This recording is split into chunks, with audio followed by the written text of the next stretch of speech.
पुणे बेंगलोर महामार्गावर सध्या उड्डाणपुलाचं कराड शहर आणि मलकापूर शहराच्या हद्दीत काम सुरू आहे।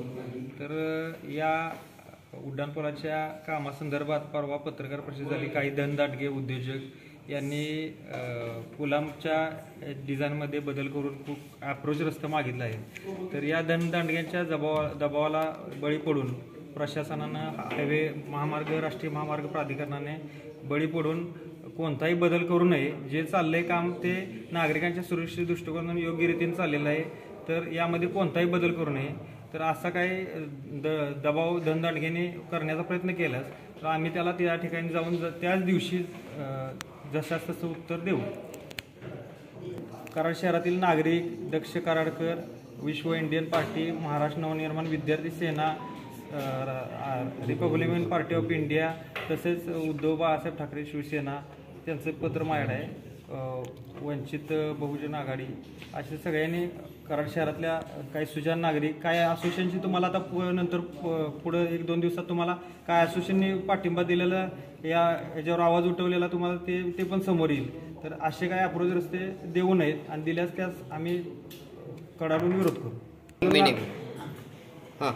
कराड शहर आता उड्डाणपुलाचं काम सुरू आहे। तर ते मलकापूर नांदलापूर आधीपासून ग्रीनलँड हॉटेलपासून आपल्याला सर्व्हिस रस्त्याला खाली यायचं आहे आणि उड्डाणपुलाच्या खाली 8 लेनचे रस्ते आहेत। एका बाजूला 4 आणि दुसऱ्या बाजूला 4 असे येण्यासाठी जाण्यासाठी। तर त्या लेनने तुम्ही कराड शहरात यायचं आहे। त्या ठिकाणी तुम्हाला अप्रोच रस्ते मिळतील आणि उड्डाणपुलावरून पुण्याला जायचा तो माणूस कराडमध्ये कुठेही त्याचा डिस्टर्ब होणार नाही। आणि इकडून पुणे मुंबईवरून आल्यानंतर वारुंजी फाट्यावरती अन्नपूर्णा हॉटेलपासून तुम्ही सर्व्हिस रस्त्यानं कराड शहरात पंकज हॉटेलच्या तिथं कोयना नदीवर एक पूल बांधायचे चालले दोन्ही बाजूला। हे आता जे पूल आहेत त्याच्या शेजारी तुम्ही कराड शहरात यायचं। त्यामुळं काय होणार आहे की राष्ट्रीय महामार्गाला कुठलाही प्रकारचा संपर्क नसल्यामुळे लोकल जे वाहनधारक आहेत त्या कुठल्याही अपघातात बळी पडणार नाही।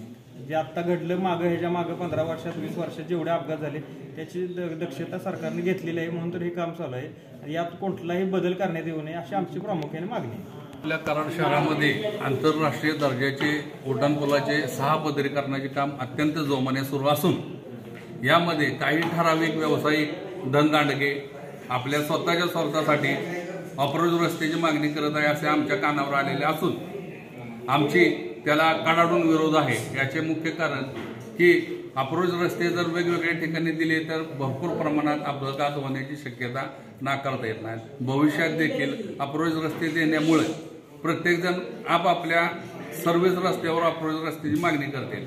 त्यामुळे आमची मागणी असेल की मागच्या काही दिवसापूर्वी जी पत्रकार परिषद झाली ती त्यांनी स्वतःच्या स्वार्थासाठी किंवा स्वतःच्या उद्योगधंद्यासाठी त्यांनी पत्रकार परिषद घेतलेली असेल ती त्यांचा वैयक्तिक प्रश्न आहे। ती त्यांनी त्यांची मागणी केलेली आहे। पण आम्ही कराडकर दक्ष म्हणून विश्व Indian party, RPI Republican party, परत मनसे विद्यार्थी सेना, परत वंचित बहुजन आघाडी यांच्या वतीनं आम्ही कराडकर वासी तीव्र विरोध करत आहे। त्यांनी जर एक आवाहन केलेलं आहे की आम्ही 10 जानेवारीला आंदोलन करणार म्हणून जर त्यांनी आंदोलन पुकारलं हे जर शासकीय कामात अडथळा आणण्याचा प्रयत्न केला त्यांनी त्यांचं काम करावं आणि आम्ही कराडकर म्हणून आणि सामाजिक कार्यकर्ते म्हणून आम्ही आमचं काम करणार आणि आम्ही त्यांच्या विरुद्ध जोमाने आंदोलन करणार।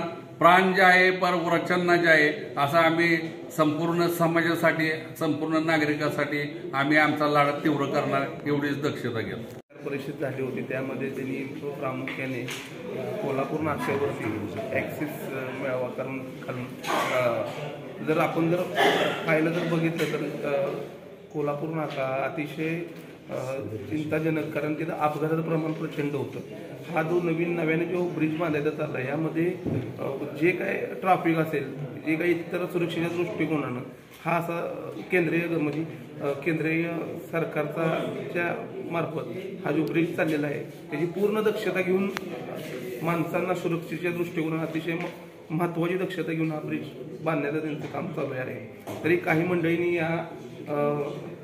या ब्रिजसाठी किंवा कुठे ॲक्सेस मिळावा जर तसा जर ॲक्सेस जर द्यायचं जर म्हटलं तर पुन्हा म्हणजे परत जी परिस्थिती जी मागची जी 20-15-16 वर्षापूर्वीपासून जी परिस्थिती आतापर्यंत कराडकर नागरिक तसे इतर विद्यार्थी असतील बरेचसेच अपघातग्रस्त असणारे विद्यार्थी, कारण एखादा अपघात जर झाला तर त्याच्या कुटुंबाला माहिती आहे की तो माणूस गमावलेला असतो, त्याचं कुटुंबाची भविष्य एखाद्याचं उद्ध्वस्त होत असतं. त्या दृष्टिकोनाने हा जो ब्रिज चाललेला आहे तो पूर्ण माणसांच्या सुरक्षेच्या दृष्टिकोनाने चाललेला आहे आणि ह्याला जर कोण जर आडवं जर येत असेल तर त्याला आम्ही आडवं केल्याशिवाय राहणार नाही, एवढंच बोलतो.